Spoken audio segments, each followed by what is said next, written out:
से हम आपके सामने अपने YouTube channel biology with Charu sir के साथ उपस्थित हैं और आज जो हम टॉपिक पर चर्चा करने वाले हैं वो है structure of ovule with double fertilisation and triple fusion. Means बीजांड की संरचना, द्विनिषेचन व त्रिसंयोजन। यह प्रश्न इंटरमीडिएट परीक्षा में काफी बार पूछा जाता है और इवन कभी कभी तो सिर्फ चित्र बनाने को भी परीक्षा में यह आता है।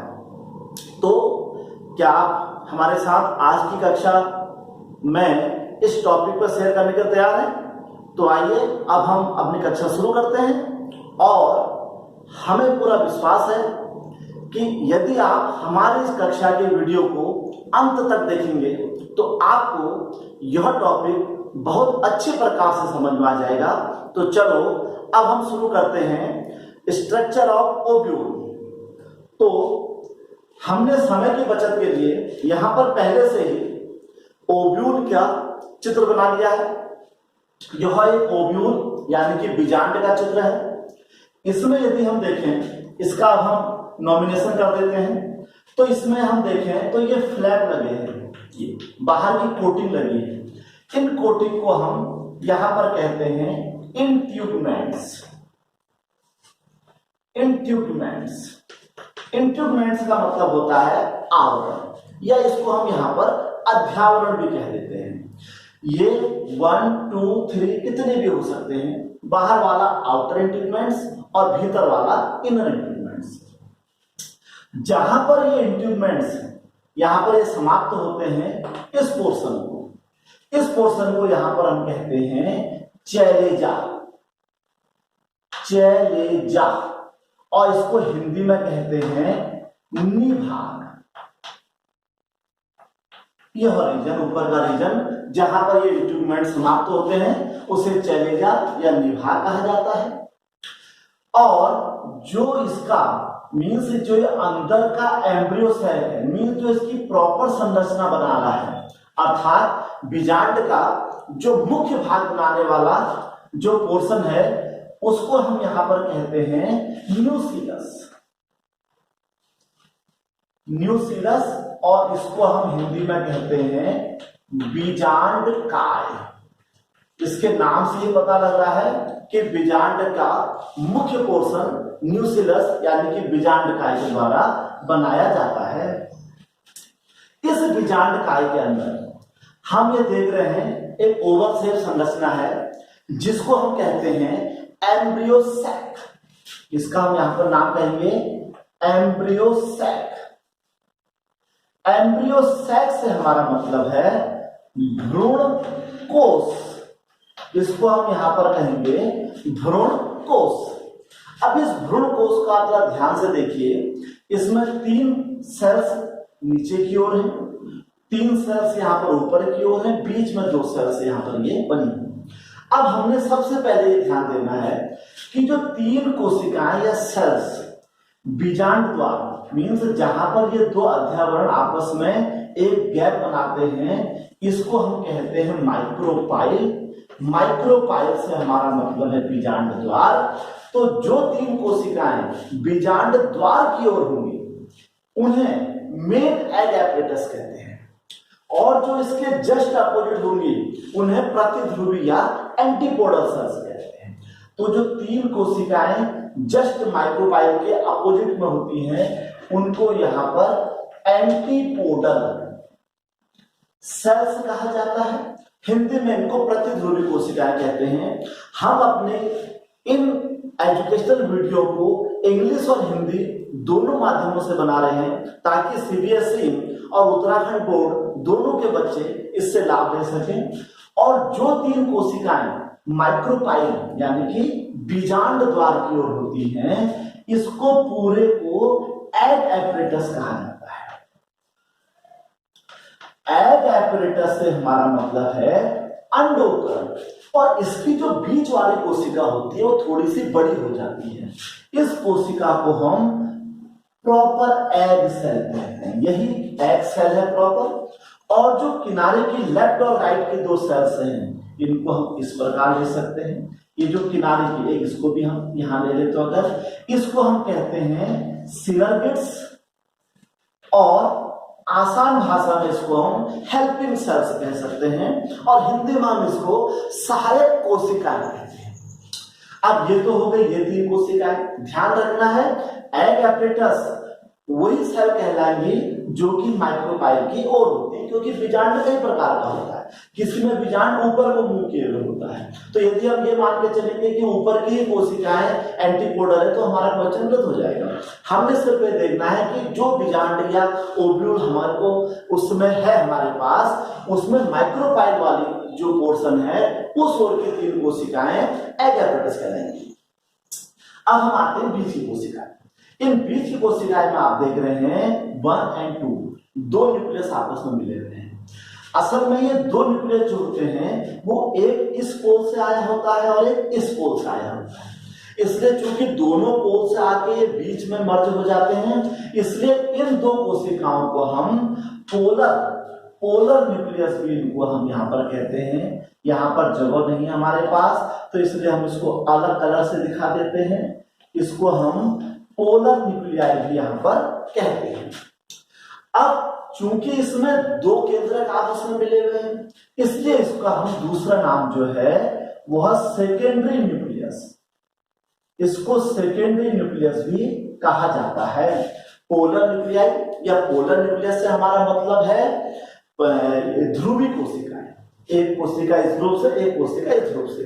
और सेकेंडरी न्यूक्लियस से हमारा मतलब है क्योंकि 1 और 1 2 इसमें मिल जाते हैं, इसलिए इसको सेकेंडरी न्यूक्लियस भी कहते हैं। और ध्यान दें जब दो न्यूक्लियस इसके पास ऑलरेडी हैं तो ये क्या हो जाएगा 2n, मींस इसमें ये ऑलरेडी डायप्लॉइड सेल है। क्यों? क्योंकि इसमें दो न्यूक्लियस आपस में मिले हैं। और वहीं यदि एग सेल को देखें तो एग सेल क्या है? सिंपल है, तो इसलिए इसको हम हैप्लॉइड सेल कहते हैं। इसके अलावा यदि हम इसकी कुछ और नाम को देखें, यह माइक्रोपाइल हो गया। अच्छा, ये जो हमारा वृंत है, जो इसका स्टेम है, इसको हम यहां पर कहते हैं फनिकल। फनिकल का मतलब बीजांड वृंत, मीन्स ओवरी या पुष्प के मादा भाग में बीजांड जिस वृंत से जुड़ा होता है उसे फनिकल कहते हैं।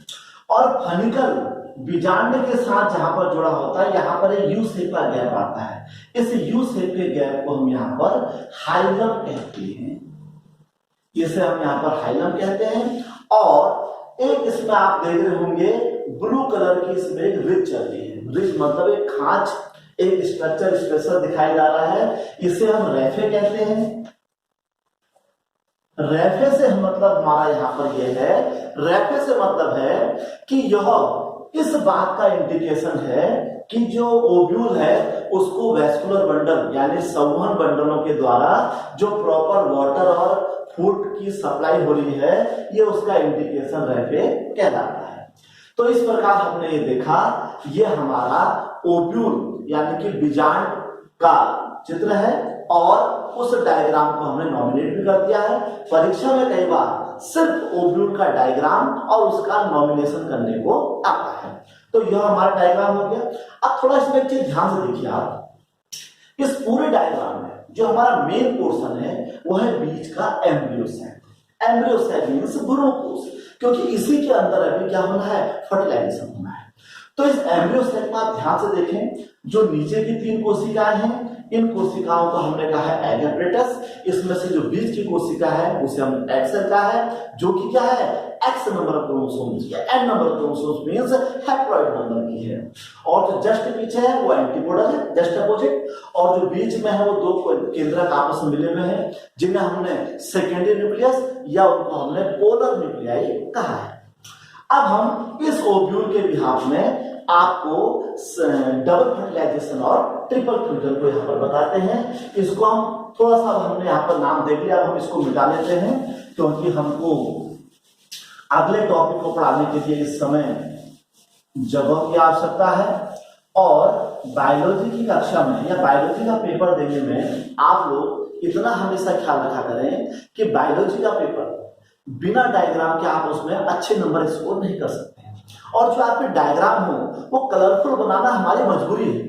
बायोलॉजी में मजबूरी क्यों है?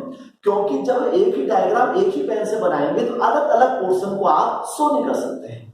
इसलिए डायग्राम जब कलरफुल होता है तो अलग अलग कलर से अलग पोर्शन को आप उसमें शो कर सकते हैं, जिससे अच्छा भी दिखता है और उस डायग्राम को समझने में आसानी भी होती है। अब इस ओव्यूल को, यदि इस ओव्यूल की हम किसी फ्लावर के अंदर उसका स्ट्रक्चर देखें तो हमने यहाँ पर एक फ्लावर के अंदर स्ट्रक्चर बना रखा है। फ्लावर के मेन क्या होते हैं? 4 पार्ट्स होते हैं, कैलेक्स, कोरोला, एंड्रोसियम और gynoecium. Gynoecium is known as the female parts of flower. Gynoecium means जायान, और जायान की संरचना किससे होती है? कार्पल। कार्पल मीन्स अंडक से होती है। और कार्पल के कितने पार्ट होते हैं? 3 पार्ट। कौन कौन से? स्टिग्मा, स्टाइल और ओवरी। तो कार्पल के हमारे पास 3 पार्ट होते हैं। स्टिग्मा मीन्स वर्तिकाल, स्टाइल मीन्स वर्तिका और ओवरी मीन्स अंडाशय। और जिस बीजांड का भी हमने डायग्राम देखा था वह बीजांड ओवरी के अंदर पाया जाता है। तो अब ये तो हमने बीजांड का डायग्राम देखा था, अब इसकी हम फ्लावर में एक्चुअल पोजीशन को देख रहे हैं। अब ये बीजांड यहाँ पर, और इस बीजांड में क्या है? एक तो एग सेल है जो कि हैप्लॉइड है, और एक क्या है? सेकेंडरी न्यूक्लियस है जो कि डिप्लॉइड है। अब क्या होता है? पोलिनेशन की प्रक्रिया होती है। पोलिनेशन का मतलब होता है परागण।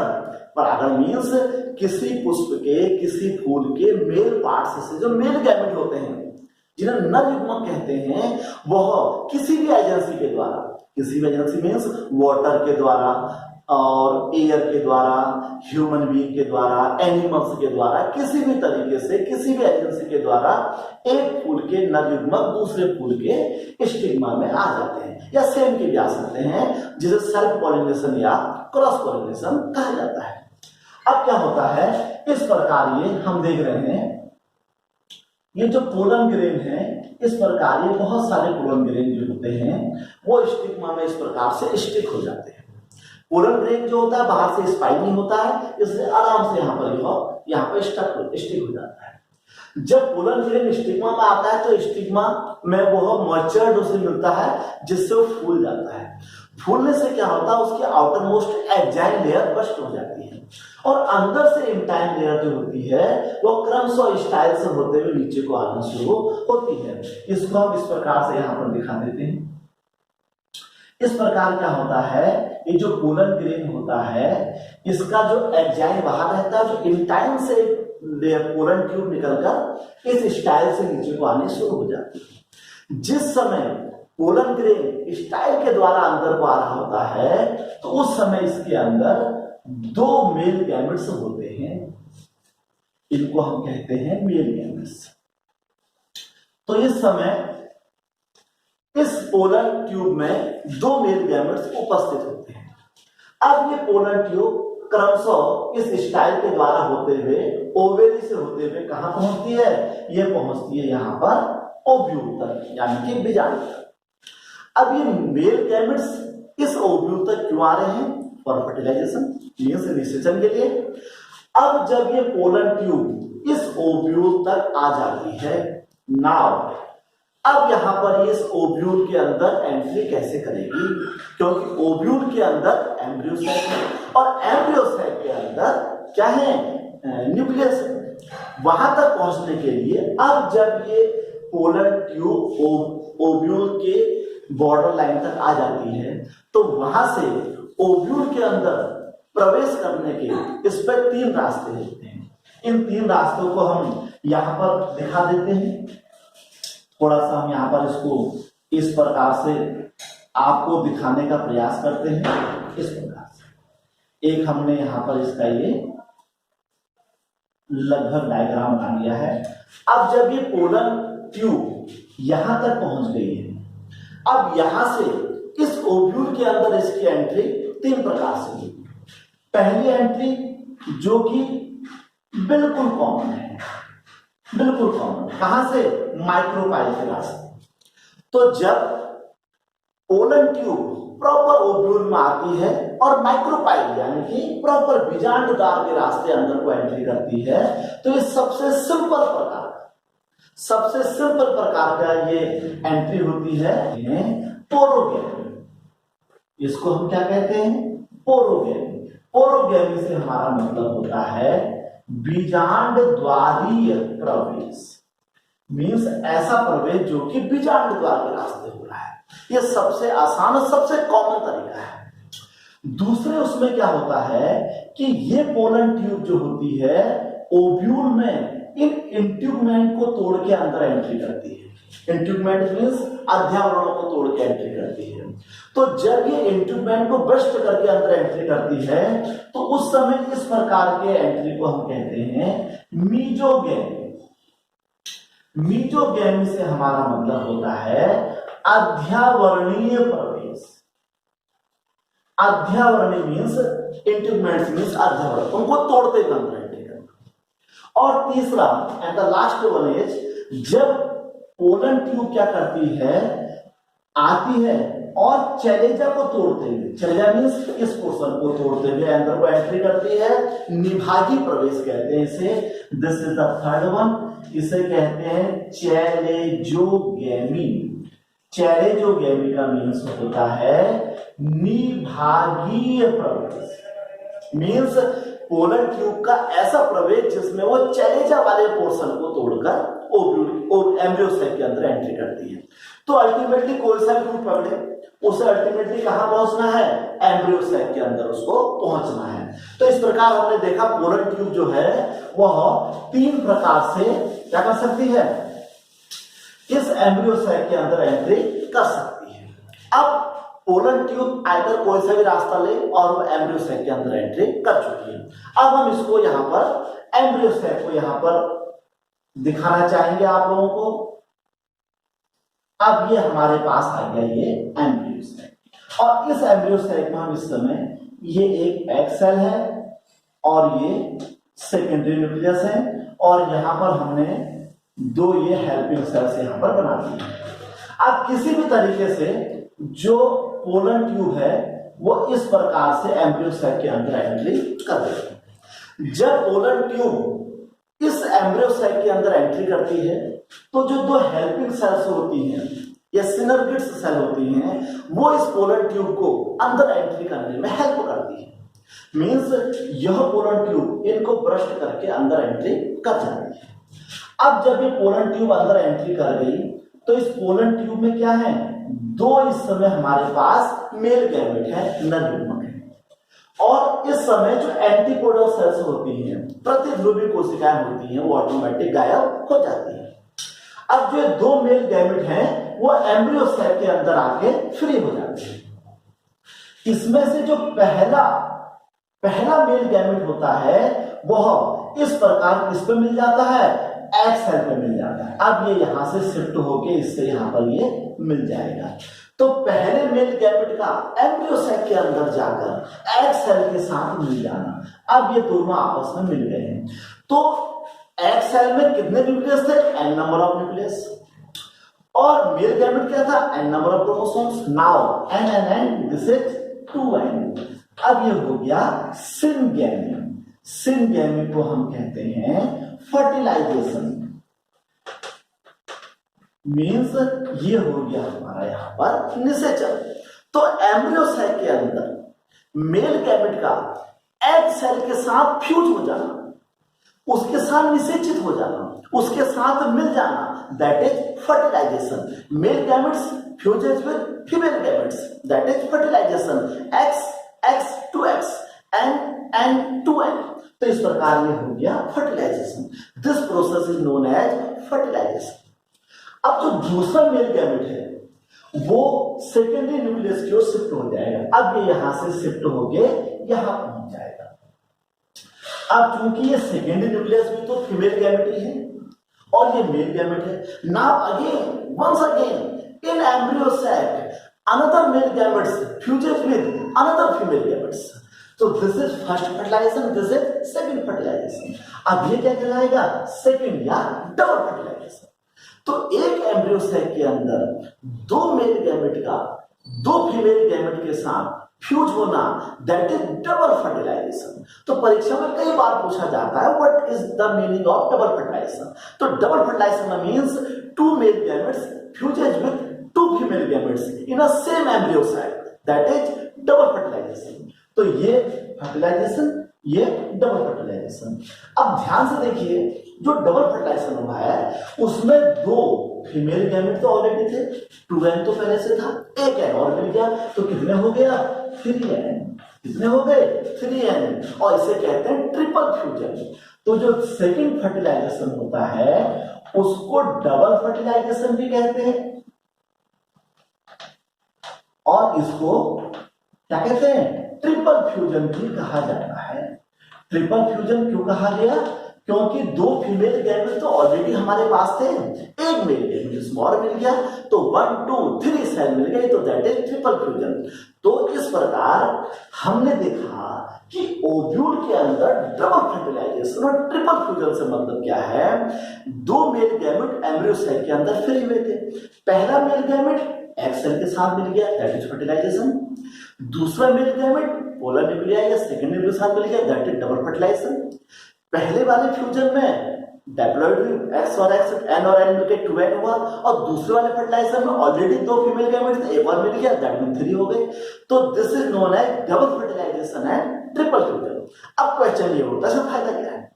फायदा क्या है इसका, जैसे जो पहला फर्टिलाइजेशन हुआ मींस जो रियल फर्टिलाइजेशन फर्स्ट फर्टिलाइजेशन हुआ, उससे हमारा बनता है एम्ब्रियो।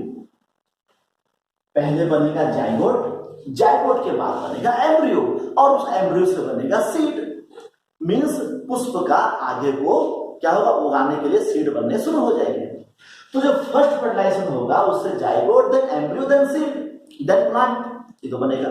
और जो सेकेंड मीन जो डबल फर्टिलाइजेशन, जो दूसरा फर्टिलाइजेशन हुआ, उससे बनता है एंडोस्पर्म। एंडोस्पर्म, एंडोस्पर्म को हम कहते हैं भ्रूणपोष। क्या कहते हैं इसे, भ्रूणपोष। भ्रूणपोष मीन्स भ्रूण का पोषण करने वाला, और भ्रूण कौन है, एम्ब्रियो। तो जो फर्स्ट फर्टिलाइजेशन से रिजल्ट बनेगा एम्ब्रियो, और सेकंड फर्टिलाइजेशन से जो एंडोस्पर्म बनेगा वो इस एम्ब्रियो को नॉरिश करेगा, उसे नॉरिशमेंट करेगा, उसे पोषण करेगा। तो जो डबल फर्टिलाइजेशन होता है वो पौधों के लिए क्यों आवश्यक होता है, क्यों उसका फायदा होता है, क्योंकि डबल फर्टिलाइजेशन में क्या होता है, एम्ब्रियो के नॉरिशमेंट यानी एंडोस्पर्म का भी निर्माण उसमें हो जाता है। तो इस प्रकार आपने आज की कक्षा में देखा ओव्यूल का स्ट्रक्चर, डबल फर्टिलाइजेशन और ट्रिपल फ्यूजन। आपको हमारी आज की कक्षा कैसे लगी, आप हमारे YouTube चैनल में जाके हमें कमेंट जरूर करें, और यदि आपको हमारे एजुकेशनल वीडियो पसंद आ रहे हैं तो हमारे चैनल को सब्सक्राइब करें, और अपने परिचितों को शिक्षा जो इससे पसंद करते हैं बायोलॉजी संबंधित वीडियो को, जो चाहते हैं उनको इनका शेयर करें। धन्यवाद।